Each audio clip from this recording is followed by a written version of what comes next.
নমস্কার আমার প্রিয় ছাত্রছাত্রীরা, আশা করছি তোমরা সবাই খুব ভালো আছো। ইজি ম্যাথ চ্যানেলের নতুন আরেকটি ভিডিওতে তোমাদেরকে অনেক অনেক স্বাগত জানাই। প্রথমেই বলে রাখি, যারা আমার চ্যানেলটিকে আগে সাবস্ক্রাইব করে রেখেছো তাদেরকে অসংখ্য ধন্যবাদ। যারা এখনো আমার চ্যানেলটিকে সাবস্ক্রাইব করোনি, প্লিজ চটজলদি পাশে থাকা বেল বাটনটি ক্লিক করে চ্যানেলটিকে তাড়াতাড়ি সাবস্ক্রাইব করে নাও, যাতে পরের ভিডিও দিলে নোটিফিকেশন তোমরা তাড়াতাড়ি পেয়ে যাও। তাহলে আজকে যেটা পড়বো সেটা হলো নিজের শরীরে জোড় বিজোড় দেখি। বোঝা গেল, আগে তো জোড় বিজোড় শিখলাম, জোড়া জোড়া করা, গ্রুপ করা। জোড়া করা মানে গ্রুপ গ্রুপ করা। তাহলে নিজের শরীরের কটা কি জোড় সংখ্যায় আছে, বিজোড় সংখ্যা আছে, সেটা আমরা চিনবো আজকে। তাহলে দেখো এখানে কি বলছে, বিভিন্ন অঙ্গ প্রত্যঙ্গের নাম বলা আছে, কটা করে আছে সেটা জোড় না বিজোড় বলতে হবে। তাহলে আমার মাথা, মাথা কটা আছে, কটা মাথা বলো তো আমাদের? একটা মাথা। তাহলে সেটা জোড় না বিজোড়? একটাকে তোমরা দুটোর গ্রুপ করতে পারবে, দুটো দুটো করে করতে পারবে? পারবে না। তাহলে সেটা কত হলো? বিজোড়, তাই তো? তাহলে একটা হলো বিজোড়। তারপরে চোখ কটা আছে, এই দেখো এটা মাথা, তাহলে একটা মাথা। তাহলে চোখ কটা? চোখ দুটো, চোখ দুটো। তাহলে দুইটাকে গ্রুপ করতে পারছি দুইয়ের, তাহলে সেটা হলো জোড়। কান কটা আছে আমাদের? দুটো কান, তাহলে সেটাও জোড়। নাক কটা আছে আমাদের? হুম, একটা নাক, তাহলে নাক কি হলো? বিজোড়, তাই তো? তাহলে হাত কটা আমাদের? দুই হাত, তাহলে দুইটা জোড়। পা কটা আমাদের? দুটো পা, তাহলে দুইটাও জোড় হলো। তারপরে কি বলছে? ডান হাতের আঙুল, দেখো ডান হাতের কটা আঙুল? পাঁচটি। পাঁচকে তুমি কি গ্রুপ করতে পারবে? তাহলে পাঁচটা কি শিখলে না? বিজোড়। দেখো নিচে কি বলছে, এবার দেখি আমার পেন্সিল কটা আছে, বই কটা আছে, খেলনা কটা আছে। তাহলে এবার দেখি আমার পেন্সিল। দেখো তুমি, তোমার কটা পেন্সিল আছে তোমার কাছে? আমি বললাম আমার ছটা পেন্সিল আছে, তাহলে ছটা কি? জোড়। আমার বই কটা আছে? ধরো আমার বই আছে চারটে, তাহলে চারটা কি? জোড়। দুটো দুটো গ্রুপ করতে পারছি। আমার খেলনা আছে, খেলনা কটা? আমি বললাম আমার খেলনা আছে সাতটা, তাহলে সাতটা কি? বিজোড়। তাহলে আমরা কি করছি এখানে? আমার বিভিন্ন জিনিসপত্র দেখছি আর জোড় আর বিজোড়ের সংখ্যার তালিকা তৈরি করছি। চলো দেখি পরে কি বলছে।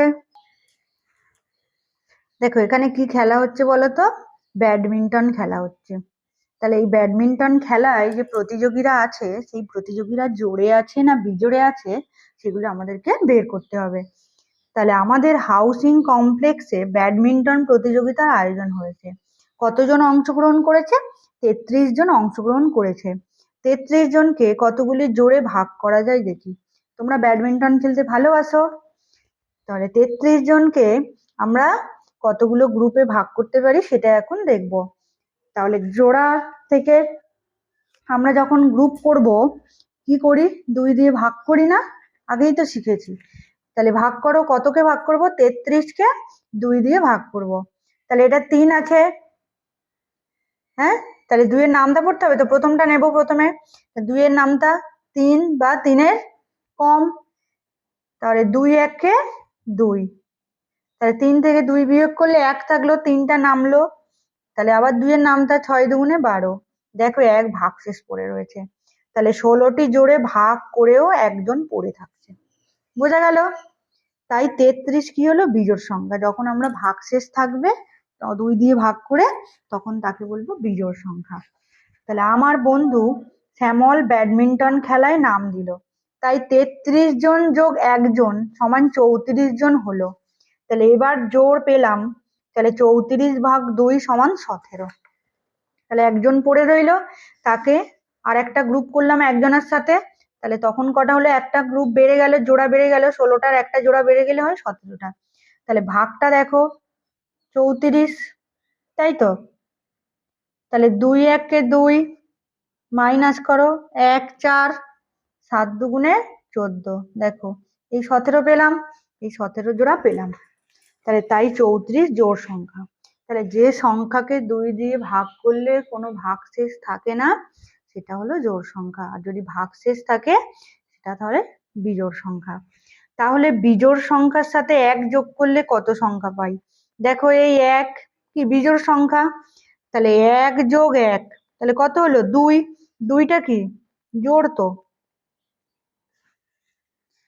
তাহলে বিজোড় সংখ্যার সাথে 1 যোগ করলে কি পাবো? জোড় সংখ্যা পাই। এগুলো মনে রাখবে, বিজোড়ের সাথে 1 যোগ করলে জোড় সংখ্যা পেলাম, আর জোড় সংখ্যার সাথে 1 যোগ করলে কোন সংখ্যা পাবো? তাহলে জোড় সংখ্যা 2, একটা ছোট করে দেখো 2 যোগ 1 তখন কত হলো 3, 3টা কি বিজোড়। তাহলে জোড় সংখ্যার সাথে 1 যোগ করলে বিজোড় পাবো। বুঝতে পারলে? তাহলে তোমরা দেখো তো জোড় সংখ্যার সাথে 2 যোগ করলে কোন সংখ্যা পাবে, আর বিজোড় সংখ্যার সাথে 2 যোগ করলে কোন সংখ্যা পাবে। এটা আমরা কি করলাম, বিজোড় সংখ্যার সাথে 1 যোগ করে জোড় সংখ্যা পেলাম, জোড় সংখ্যার সাথে 1 যোগ করে বিজোড় সংখ্যা পেলাম। এবার তোমরা করবে জোড় সংখ্যার সাথে 2 যোগ করে কত সংখ্যা পাবো, কোন সংখ্যা পাবো, আর বিজোড় সংখ্যার সাথে 2 যোগ করে কোন সংখ্যা পাবো। তাহলে এখান থেকে আমরা কি পেলাম, দেখো তো জোড় সংখ্যা আর বিজোড় সংখ্যা কিভাবে নির্ণয় করব, বড় বড় সংখ্যা থাকলে 2 দিয়ে ভাগ করে সেগুলো আমাদের নির্ণয় করতে হবে। আর ওই যে জোড় আর বিজোড়ের সাথে 2 যোগ করলে কোন সংখ্যা পাবো সেগুলো তোমরা করে আমাকে কমেন্টে জানাবে। চলো পরের পেজে যাই। এই পৃষ্ঠাতে কি বলছে দেখো, এসো 10 থেকে 50 পর্যন্ত সংখ্যাকে দুটো ঘরে বসাই। দেখো দুটো ঘর করা আছে, প্রথম ঘরটা কিসের ঘর বলতো, জোড় সংখ্যার ঘর, দ্বিতীয় ঘরটা হলো বিজোড় সংখ্যার ঘর। বুঝতে পারলে? এই ঘরটাতে আমরা জোড় সংখ্যাগুলো লিখবো আর এই ঘরটাতে আমরা বিজোড় সংখ্যাগুলো লিখবো। তাহলে দেখো বলা আছে কত, 10 12 14, তাই তো? তাহলে দেখো 2 এর ছাড়া ছাড়া তো আমরা তো শিখেছিলাম 2 4 6 8 এগুলো জোড় সংখ্যা। তাহলে 2 এর গ্যাপ করে করে যে সংখ্যাগুলো সেটা হলো জোড় সংখ্যা, তাই তো? তাহলে দেখো 2 এর গ্যাপ করে করে যে সংখ্যাগুলো হবে সেগুলো আমরা লিখি জোড় সংখ্যার ঘরে, তারপরে আমরা বিজোড় সংখ্যার ঘরে লিখবো।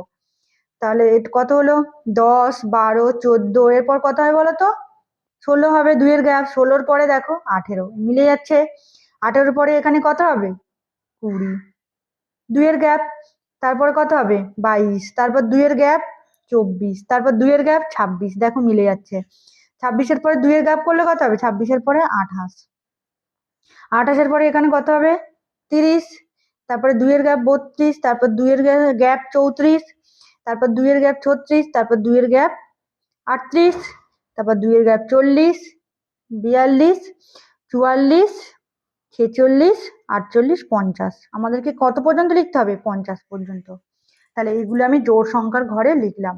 তাহলে কত হলো দেখো 10 12 14 16 18 20 22 24 26 28 30 32 34 36 38 40 42 44 46 48 50। বুঝতে পারলে? এবার আমরা কি লিখবো বিজোড় সংখ্যার ঘরে। তাহলে 11 হচ্ছে, 10-এর পর থেকে বলেছে না 10 থেকে, তাহলে 11, তারপর 2 এর গ্যাপ 13, তারপর 2 এর গ্যাপ কত হয় বলো তো 13-র সাথে 2 যোগ করলে 15, 15-র সাথে 2 যোগ করলে 17, 17-র সাথে 2 যোগ করলে 19, 19-এর সাথে 2 যোগ করলে 21, দেখো 21 লেখা আছে, তাহলে আমরা ঠিক লিখছি। তাহলে 21-এর সাথে 2 যোগ করলে 23, 23-এর সাথে 2 যোগ করলে 25, 25-এর সাথে 2 যোগ করলে 27, 27-এর সাথে 2 যোগ করলে 29, 29-এর সাথে 2 যোগ করলে 31, 31-এর সাথে 2 33, 33 2 35, 35-এর পরে 37, 37-এর পর 39, 39-এর পর 41, তারপরে 43, 45, দেখো মিলে যাচ্ছে, তারপরে 47, তারপরে 49। দেখো জোড় সংখ্যার ঘর আমার বিজোড় সংখ্যার ঘর দুটো লেখা হয়ে গেল। বুঝতে পারলে? তারপরে কি বলছে এখানে দেখো, জোড় সংখ্যার এককের ঘরের অঙ্কগুলি। বেশ, তাহলে দেখো প্রত্যেকটাতে একক দশক লেখা আছে, তাই তো? তাহলে এককের ঘরের অঙ্কগুলি, তাহলে এটা একক, এককের ঘরের অঙ্কগুলি তোমরা লক্ষ্য করো তো, যা যা লিখেছো পুরো প্রথম থেকে শেষ এক একটা কলামে তোমরা লক্ষ্য করো। দেখো এই এই যে উপর নিচেও ভাবতে পারো, পাশাপাশিও ভাবতে পারো। তাহলে এককের ঘরের অঙ্ক দেখো, এগুলো সবগুলো কি আছে, শূন্য আছে, তাই তো? তাহলে লেখা আছে দেখো, জোড় সংখ্যার এককের ঘরের অঙ্কগুলো শূন্য। দেখেছো? তারপরে কত আছে দেখো, এককের ঘরের অঙ্ক 2 2 2, সবগুলোতে 2, তাহলে এখানে কত বসবে, 2। তারপরেরটাই দেখো, 4 4 4 4, এককের অঙ্ক তো 4। তারপরে 6 6 6 6 6 লেখাই আছে। তারপরে 8 8 8 8। দেখো, তাহলে জোড় সংখ্যার এককের ঘরের অঙ্ক হলো 2 0 2 4 6 8। বোঝা গেল? তারপরে কি বলছে, বিজোড় সংখ্যার এককের ঘরের অঙ্কগুলি। তাহলে বিজোড় সংখ্যার ঘরটা লক্ষ্য করো। তাহলে কি এককের ঘরের অঙ্কগুলি, প্রথমটাই দেখো, প্রথম লাইনটাতে প্রথম রো, এটাকে রো বলা হয়, এটাকে কলাম বলা হয়। তাহলে রোতে 1, প্রত্যেকটাতেই 1, তাহলে 1। বিজোড় সংখ্যার এককের অঙ্ক 3 3 3 3, তাহলে কত হলো, 3। তারপরে কত, 5 5 5 5, দেখো সব মিল পাচ্ছ না? তারপর দেখো 7 7 7 7 7 লেখাই আছে। তারপরে কত, 9 9 9 9। তাহলে দেখো, বুঝতে পারলে? তাহলে জোড় সংখ্যা যেগুলো হবে তার এককের ঘরের অঙ্ক যদি 0 2 4 6 8 থাকে, তাহলে আমি বলবো সেটা জোড় সংখ্যা। আর যদি 1 3 5 7 9 থাকে, তাহলে আমি সেটা বলবো বিজোড় সংখ্যা। যত বড় সংখ্যাই দিক না কেন, তোমাকে কি করতে হবে না, এককের ঘরের অঙ্ক দেখতে হবে। এককের ঘরের অঙ্কে যদি 0 2 4 6 8 থাকে, তাহলে সেটা জোড় সংখ্যা বলবো। আর যদি 1 3 5 7 9 থাকে, তাহলে সেটা বিজোড় সংখ্যা বলবো। আমি কিন্তু ভাগ করব না, ভাগ করতে গেলে আমাদেরকে অনেক সময় লাগবে। তাই না, ভাগ না করে একেবারে আমরা বলবো কোনটা জোড় সংখ্যা কোনটা বিজোড় সংখ্যা। তাহলে কি বলছে দেখো, নিচে জোড় সংখ্যায় লাল রং ও বিজোড় সংখ্যায় নীল রং করি। তাহলে তোমরা এখান থেকে শিখলে জোড় সংখ্যা কোনগুলো আর বিজোড় সংখ্যা কোনগুলো। যার এককের ঘরের অঙ্ক এগুলো আসবে, তার মানে রং করো। তোমাদের লাল আর নীল রং করতে হবে, আমি করে দিচ্ছি, দেখো আমার সাথে সাথে তোমরাও করো। তাহলে কি বলছে, জোড় সংখ্যায় লাল রং। তাহলে জোড় সংখ্যাগুলো আগে করি। শূন্য কি সংখ্যা, জোড় সংখ্যা। তাহলে লাল রং করছি, দেখো। তারপরে কত, শূন্যর পরে কি, এই যে 2 2, লাল রং করলাম। তারপর 2 এর পরে কত, 4, তারপর এটা 4 রং করলাম। তারপর এটা কত, 6, 6টাকে লাল রং করলাম। দেখো আমরা আগে লিখে নিয়েছি। তারপরে 8 হচ্ছে জোড় সংখ্যা। এবার বিজোড় সংখ্যায় কি বলেছে, নীল রং করতে। তাহলে কত, 1, নীল রং করে দিলাম। তারপরে কত বলছে, 3, 3-এ নীল রং করছি। তারপর 5, 5-এ করলাম। তারপরে কত, 7, দেখো 7-এ করছি। তারপরে 9। বুঝতে পারলে? তাহলে এখানে কি, আমরা কোনো 2 অঙ্কের সংখ্যা যদি থাকে, তাহলে তার এককের অঙ্ক দেখে আমরা কোনটা জোড় সংখ্যা কোনটা বিজোড় সংখ্যা সেগুলো বলবো। চলো পরের পেজে যাই। এখানে বলেছে জোড় সংখ্যার নিচে লাল রং ও বিজোড় সংখ্যার নিচে হলুদ রং দিই। তাহলে সংখ্যাগুলো কত কত আছে তোমাদেরকে প্রথমে দেখতে হবে।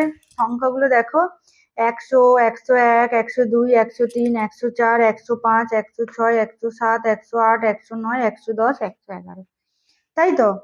তাহলে এগুলো সব কত অঙ্কের সংখ্যা, 3 অঙ্কের সংখ্যা। আগেরগুলো আমরা কত জেনেছি, 2 অঙ্কের সংখ্যা। তখন নিয়মটা কি ছিল, যদি শেষে 0 2 4 6 8 থাকে, এগুলো জোড় সংখ্যা। 1 3 5 7 9 থাকলে বিজোড় সংখ্যা। তাহলে এখানে আমি প্রথমে ভাগ করে দেখাই। তাহলে প্রথমে ভাগ করছি, দেখো, একক দশক শতক 101। তাহলে 2 দিয়ে ভাগ করলে 5 দুগুণে 10, বিয়োগ করলাম, তাহলে 1 নামলো। তাহলে 1 নামিয়েছি যখন, শূন্য খাওয়াতে হবে, তাহলে 50, 0 1 আছে, নামতা পড়ছি 2-এ, আর 0 গুণ করলে 0, এই 2 0 0, তাহলে বিয়োগ করলে 1 হলো। তাহলে এটা কি হলো? বিজোড় হলো। তাহলে এটা দেখো ভাগশেষ মিলে গেল। তাহলে এটা কত? জোড়। পাশে পাশে লিখি, এটা কত পেলাম? বিজোড়। তারপরেরটা ভাগ করছি, একক, দশক, শতক। 102, 2 দিয়ে ভাগ করছি, 5 দুগুণে 10, 2 নামলো, 2 1 2, 0। তাহলে এটা মিলে গেল, এটাও জোড় পেলাম। ভাগ করে করে আমি দেখছি। তারপরে দেখো 103 ভাগ করি, একক, দশক, শতক। 103, তাহলে 5 দুগুণে 10, 3 নামলো, 2 এর নামতা, 2 1 2, বিয়োগ করলাম 1 পেলাম। বুঝতে পারলে? তাহলে এটা কি মিলে গেল? মিললো না, ভাগশেষ থাকলো। তাহলে এটা কি হবে? বিজোড়। এটা 104, 104 কে 2 দিয়ে ভাগ করে দেখি, 5 দুগুণে 10, 4, 2 দুগুণে 4, 0। দেখো এটা মিলে গেছে। তাহলে এটাকে কি বলবো? জোড় বলবো, তাই তো? তারপরে 105, 5 দুগুণে 10, 5 নামলো, 2 দুগুণে 4, 1 হলো। তাহলে ভাগশেষ থাকলো, এটা হলো বিজোড়। এইভাবে আমি জোড় বিজোড় লিখছি। এবারে আসছি 106, তাহলে 106 কে ভাগ করো 2 দিয়ে, 5 দুগুণে 10, মাইনাস 6 নামলো, 3 দুগুণে 6, দেখো মিলে যাচ্ছে, 0 ভাগশেষ। তাহলে আমরা এটা কি করছি? জোড় পেলাম। তাহলে 107, 5 দুগুণে 10, 7, 3 দুগুণে 6, 1 ভাগশেষ। তাহলে বিজোড়, ভাগশেষ থাকছে বিজোড়। 108, 5 দুগুণে 10, 8, 4 দুগুণে 8, ভাগশেষ 0, জোড়। তারপরে কত? 109,